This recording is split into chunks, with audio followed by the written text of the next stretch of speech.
Dear ISTP, Why do you let me yell at you all the time?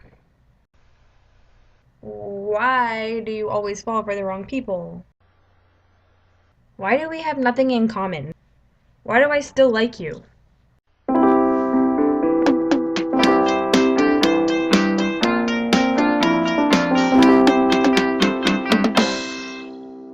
Yeah, I'm not sure what happened there. oh, okay. Oops. What was the last thing you heard me say? Um, okay, so you were talking about your ISTP friend, and like you had a falling out, and then Yeah, I feel like, and or then I don't know. and then you got back to got together, and things are back to normal, and you're just kind of Yeah, you I it's guess just, you're kind of starting to analyze like what went on there.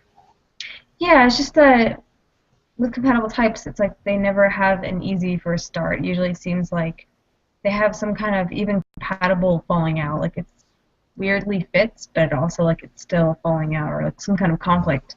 And they Yeah. end up overcoming it. And when they overcome it is when they like trust in the other person.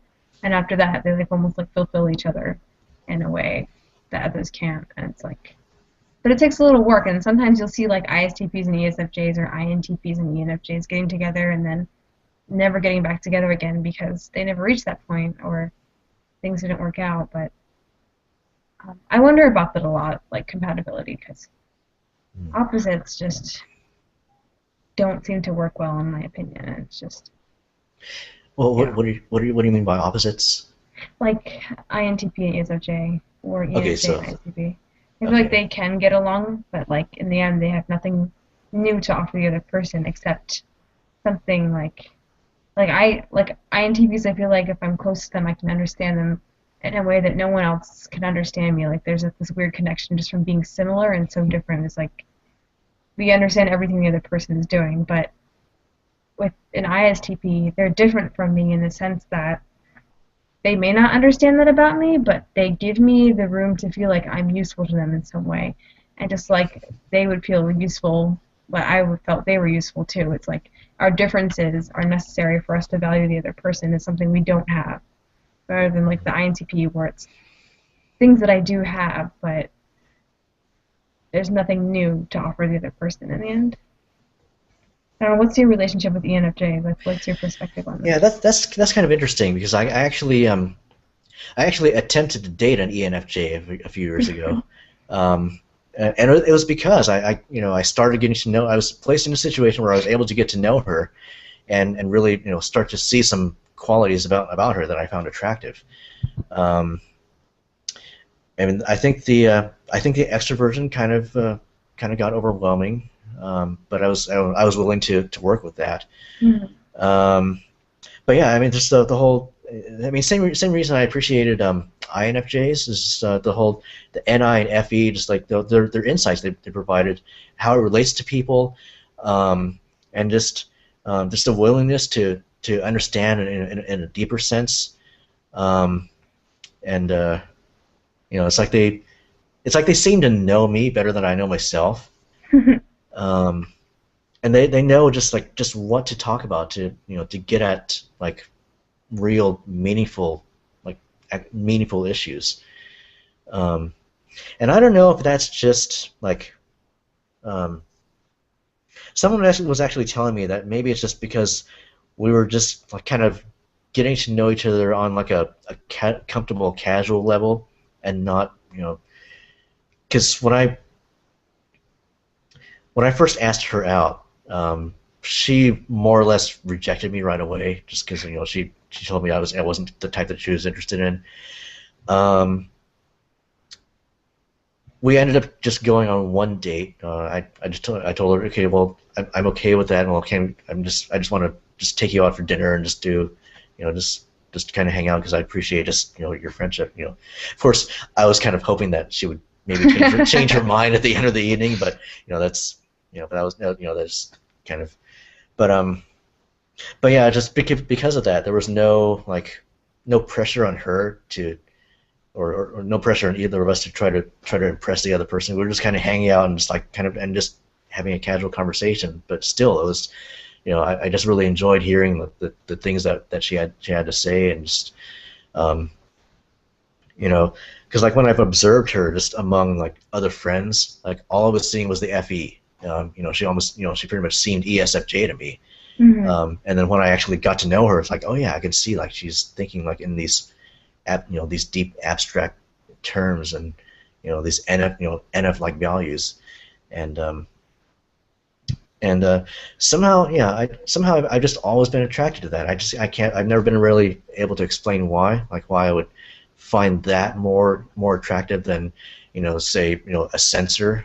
Um, That's that's something I actually agree with because I'd always find myself attracted to INTPs or maybe mhm. even INPs and ISTPs. I'm just like, eh, they're just there, and it's like because I'm attracted to INTPs right away, it's like setting up for failure from the beginning because then you're like, oh my god, and you're intimidated by your attraction to that person, and you're less likely to be yourself. And um, I think it's also because I recognized them who they were as something I wanted to be, and that like Mm, that like kind of a deep connection there where I was like I recognize you as like a weaker part of me, and something in you was really attracted to me because it's also something that I wish I possessed or that I recognize in some unconscious level. And um, but I realize that that's something that does not work well in a relationship status. It does not. I mean, there's a lot of like empathizing going on or understanding, but it's also a lot of stagnation. It doesn't go anywhere for the most part. have And you, so I mean, so have you actually like tried to date an INTP at some point? yes, Okay, that was my last relationship. okay. Yeah. And yeah, I learned a lot about that. But um, something you said about ENFJs, I want to touch on really quickly. How you said like when they're with other people, there's just like a lot of FE going on. I feel like with Yeah. FE DOMs, a lot of like their depth gets bulldozed because they FE all over people, and that's the first thing people see, and it's partly their own fault. But they assume that this person's really nice and friendly, and that's all there is to them. Just the same way that somebody might underestimate with an introvert how like their quietness and they didn't really say much, they're not really significant, they're not really a person.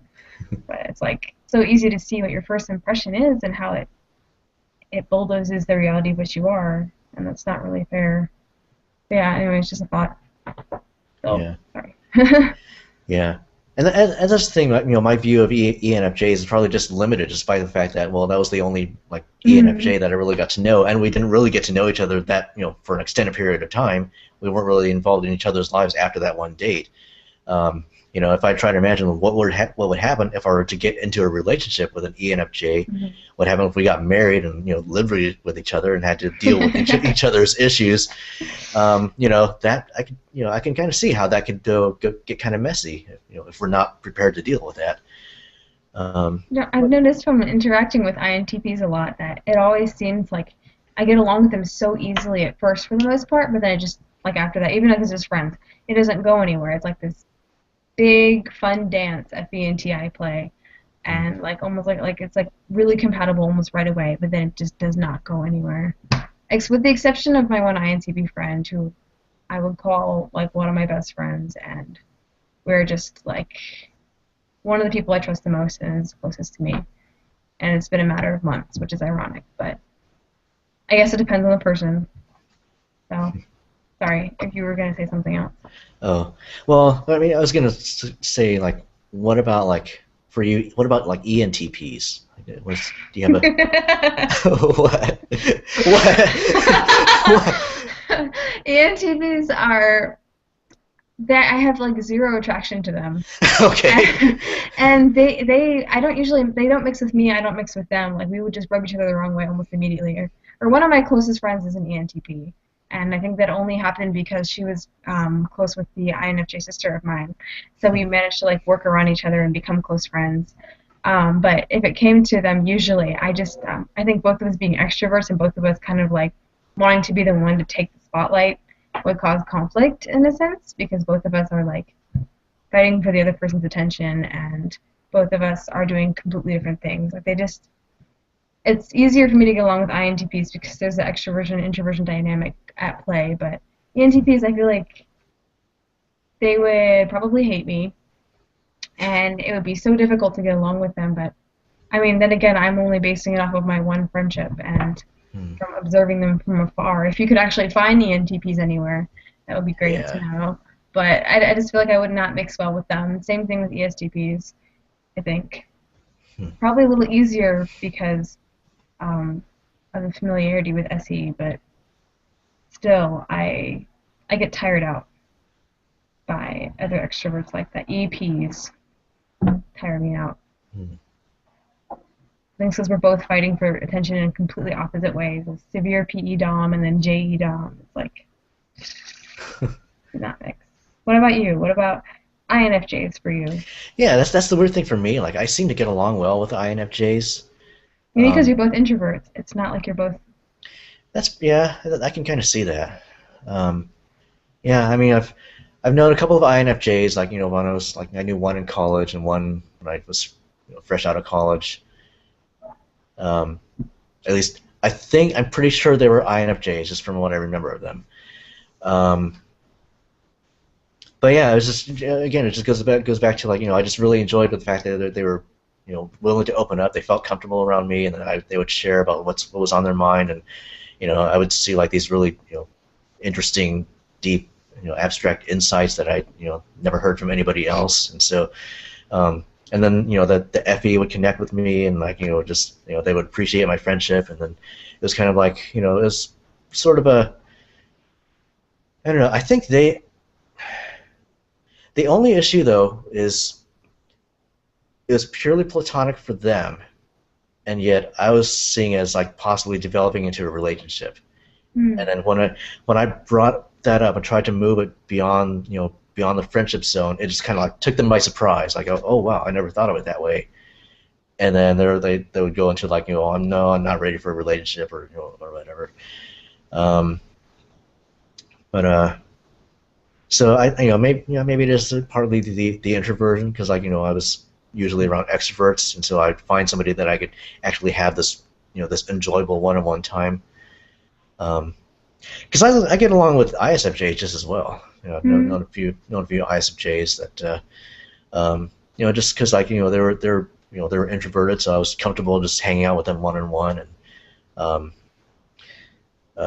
the ISFJ girls that I've actually been attracted to, I noticed I developed an interest in them a lot faster than I did with the NFJs, um, which to me kind of suggests that I was more interested in the NFJs personalities, just because like that's it took longer. I had to like actually get to know them for a bit before I found these attractive qualities. Whereas like the SFJs and the other sensors, like I was probably just kind of more attracted to them physically or just like other surface qualities. Um, so Um. Yeah. I feel like I'm more likely to be attracted to certain types of intuitives because they're more like a foreign thing to me and more of a mystery. Like, ooh, you're interesting in that sense. And then it's easier for me to disregard the sensors because I'm like kind of like, I can already handle you. You're not really interesting. I've got you figured out in that sense that I already feel comfortable around you. Um, but in the yeah, end, I think those are the people that I'd end up gravitating towards if I were to just go along some natural path of functioning, like probably just fall into place with them eventually. Um, but I mean, the people closest to me are ISTP, INFJ, and INTP, and ISTJ. And I guess it just happened that way, but I'm greedy and I want to explore all kinds of people. I don't want to stick with my side of the spectrum, but um, I was going to say something about something you said before. Crap. was this Oh, something? yeah. Do you ever find yourself like completely unattracted to certain types or certain types of people? Or have you found yourself just kind of like Hmm. just not like found a certain type just completely unappealing in all respects mentally and just the way they are? Um, if I do, then it probably has nothing to do with type.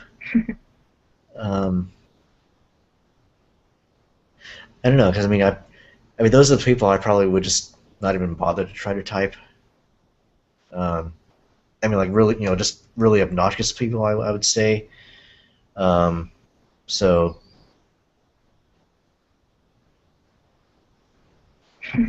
I mean, I mean, people like that, I just wouldn't even try to analyze like what makes them that way, like It's why just like they're, naturally how you'd respond to them.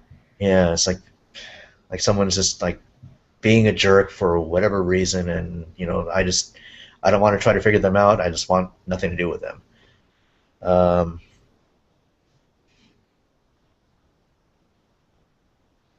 I don't know. I think there are some people that I am not necessarily comfortable like getting to know on a deep level, just because I don't sense that they would quite understand where I'm coming from, or that maybe it's their lifestyle. Maybe it might, sometimes it's a cultural thing. Hmm. Like if they're raised in a certain environment, and so they behave a certain way, and yeah, like I get a sense that if it like they wouldn't quite understand like Like you'd why. be unable to translate yourself to them or to communicate with them on like an effortless level, I guess.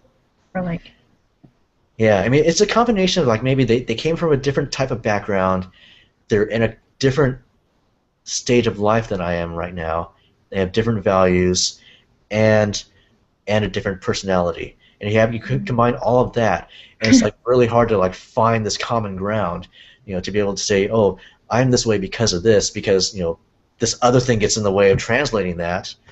Um, and especially if they're assuming that everyone is everyone is like them, and if they're not, then there's yes. some weird, there's something weird reason, and they tend to they'll make assumptions based on other people they know that are that have like this set of qualities, kind of, I mean, just like people in typology community do with types, just Yeah. assume something about a person because of their type. Well, I experienced that in the real world. Only they assume that because I'm a single guy that I must live this certain way, that I must be looking for a certain type of girl, or or because I'm Asian that I have like these Asian customs, or because I grew up in California that I'm must be the surfer dude or whatever. Um, but yeah, it's just little things like that that can get in the way. But it's usually a combination of factors that kind of can make Hmm. me like reluctant to hang out with certain types of people. I mean, it makes sense. Um, I think that's how it works for everybody on an unconscious level, anyways. Um, I forgot what I was gonna say again. Sorry, I'm like so like right now, but Oh well, it's like 1:39 in the morning for you right now. yeah, I mean usually that's not a problem for me. I'm up until 3 or 4 anyways, but Oh yeah. I haven't been sleeping the past couple of days because of finals and stuff. Mm. So I'm like retarded sleeping schedule. Crap, what was it? You think my SI would be good at this, right? Like I can remember everything that I want to say, but no. Crap. I don't remember. Oh well. Hmm.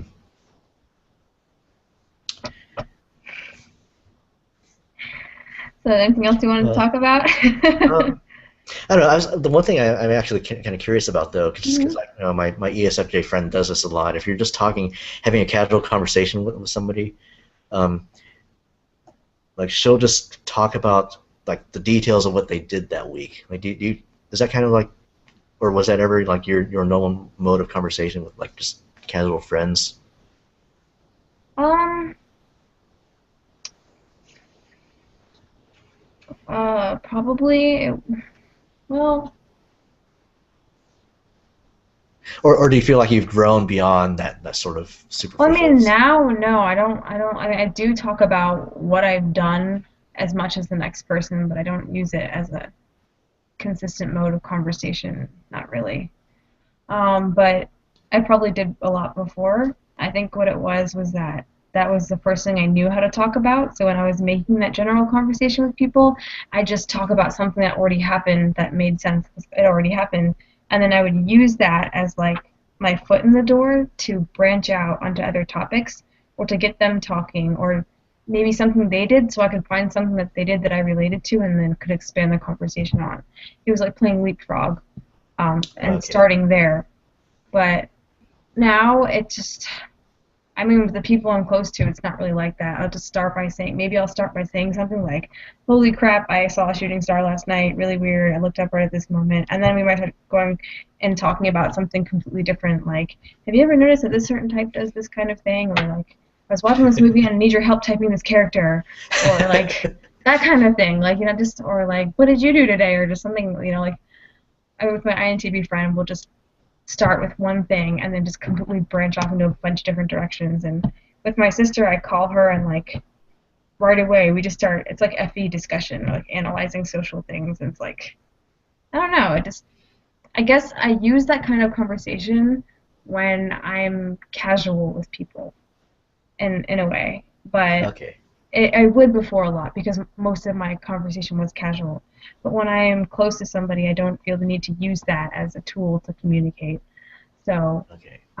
I try not to do that a lot anymore because I don't like arbitrary speech as much. It like, feels like I'm saying nothing and for no reason. So I don't really say a lot unless I feel like it's relevant or has some point.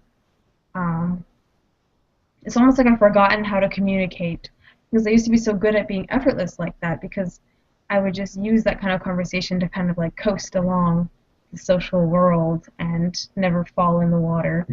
Now I'm like on the ocean floor, and then people are above the water and they're trying to talk to me, and they're like, I mean, like in my department, I'm a fashion design major, so I have maybe like two ESFJs in there and one ENFJ, and they'll be talking to me, and then same kind of conversation coming at me from both ways, and I feel like I'm awkward because I don't know how to respond anymore because they'll be like, yeah, so then me and my husband did this today, and then this thing happened, and then the other one will go, oh my gosh, this kind of thing happened to me last week, and then they'll like talking cheerfully about something, and then having conversation and laughing about things, and then I don't know what to say because I feel like I don't see like for me personally, like I'm not looking down on them for doing this because I understand the value in doing it.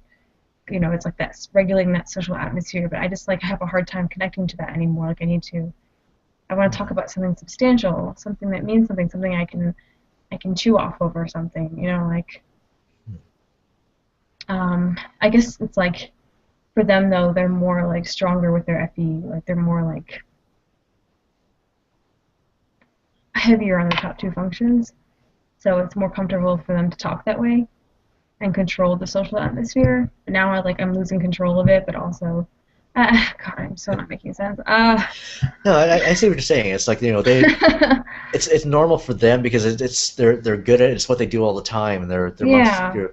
I mean, I think might be because you have like a more variety of friends. You have like all these intuitive friends, like INTP, and um, pro- I think so it's you, also that my FE isn't like I'm not relying on it as much as I did before. I now like kind of give weight to all of the functions as much as I can, and it's like I yeah, have gone past the point of using that kind of idle speech or like it's something I used to do a lot because my goal then was to regulate the greater social atmosphere. It was to present an image. It was to control those social threads and pull them by the reins. But now I'm just kind of like I don't care about them anymore, and I care about them. Of course, that's not true, but I don't care about manipulating them as much or being like the point of interest to all people in the room or being able to get along with everybody. So that it's no longer a useful skill in that sense. That makes sense. hmm. 'Cause I'm not. Why do you think it is though that the other ESFJs don't reach that sort of point? They just keep on doing that. This what they do. Because they're not usually prone to introspection or becoming like self-actualized. Like Hmm. with FE and SI, they get comfortable in their environment where they live in a form of reality, but it's also not reality. It's like they they're aware of certain things, but it's like they're in a box and they haven't opened the box. And but to them, it's like they think they're seeing all of these things, but they don't realize how much more there could be to see and understand. And it's because they don't understand themselves. They're not naturally inclined to think about that deeper part of themselves. But if they were to explore themselves in that way and become more conscious of all the things they do and why they do them and all the ways that other people think, and that would give them a more genuine picture of reality, and they would probably become very different.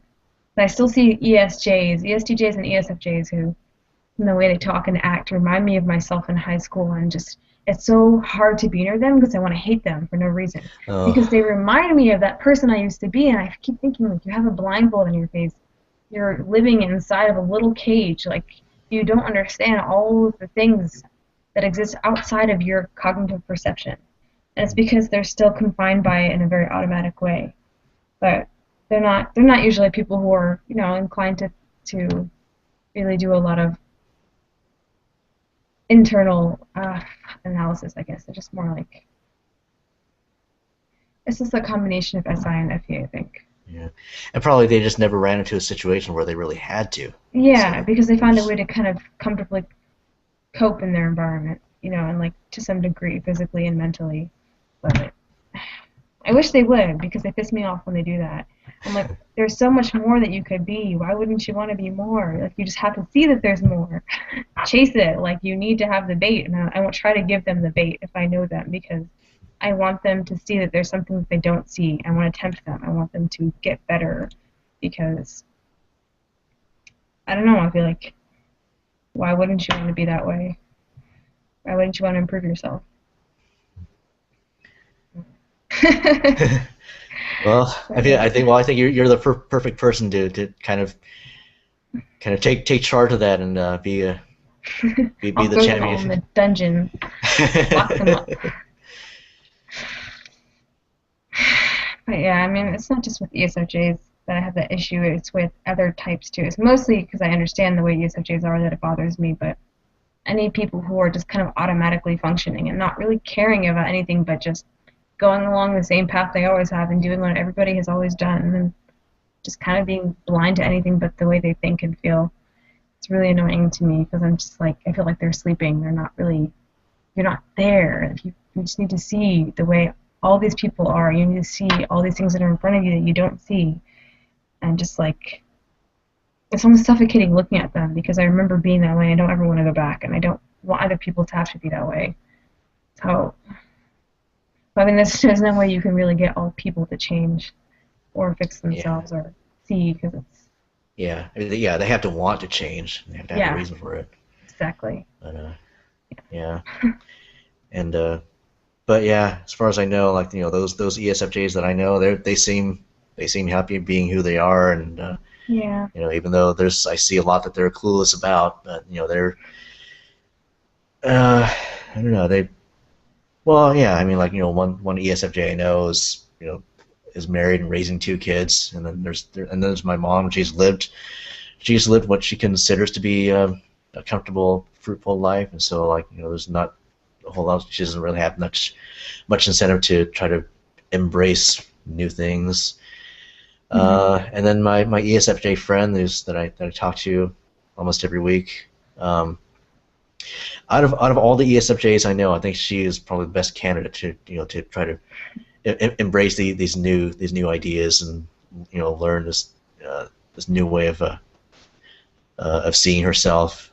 Just because, like, she keeps running into these situations that kind of she's the one who actually listens to my advice, and is constantly having to kick people out of her life. So. Yeah, I think it's just probably just need to just push the door open a little bit more, because, like, really I only see her like 10 minutes out of the week, and then we're gone, because, like, I usually can't handle more than 10 minutes just around her. But I don't know, maybe we'll see what happens. But at least you can, like, in some way positively affect each other. Yeah. Like, that still, like, helps people also become more comfortable and more aware of things too. That's why I'm grateful for anything that makes me uncomfortable, or anything that's unfamiliar to me that throws me off, or people who I don't mix with, because in that conflict I find something I learn about myself, and that's invaluable to me. Um, yeah, maybe I think about this stuff too much, but I I choose to think that it's worth it. I guess. Yeah. Well, yeah. As long as it as long as it helps. I mean, it pushes you towards something positive. Yeah. So, it looks like we've been going for a little over 2 hours. Oh, really? Yeah, almost 2.5. Should we end it I think here? yeah. I think the last few chats I've done, I keep breaking my record. Like I'm getting almost. I used to, I used to make fun of the all those 3-hour chats that like I think you were involved in a lot of those, and Yeah. like here I'm kind of getting into that territory now. What's the longest chat you've done? I think probably the 2.5 hour one I did a few weeks ago. Okay. Yeah, I don't see myself ever reaching 3 hours, but who Oh knows? gosh. I think didn't I reach 3 hours at one point? I don't remember. Me and Halshigity went pretty far several times. Oh yeah. I don't know. I guess when you just get people talking, sometimes it just happens. But I'm glad we finally had the interaction, Yeah. and maybe we can do another one sometime if we have like a specific topic or something, or Yeah, I don't definitely. know, eventually. Yeah. Okay, Well, I really enjoyed this talk, and finally me had too. it was good to have a conversation with a really insightful ESFJ. Woo! Okay. Well, Okay, have a good rest of your evening. you too.